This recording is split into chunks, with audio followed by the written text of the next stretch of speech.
آپ مفسرین کرام کو پڑھیں، جہاں انہوں نے حفاظت قرآن کی حکمتیں بیان کی ہیں کہ اللہ نے اس کی حفاظت کا ذمہ کیوں لیا، اس کی بہت ساری حکمتیں ہیں۔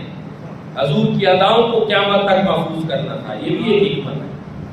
قرآن مجید فرقان حمید اللہ رب العزت کی آخری کتاب ہے، یہ بھی ایک بہت بڑی حکمت ہے، کیونکہ اور کوئی کتاب نازل نہیں ہونی تھی اور حضور خاتم النبی، اس لیے قرآن کی حفاظت بھی حضور نبی کریم صلی اللہ علیہ وسلم کی ختم نبوت کی بہت بڑی دلیل۔ دوستان ذوالفقار، اب کوئی کتاب لے کر پھرے، وہ کتاب جیلی قرآن کے علاوہ۔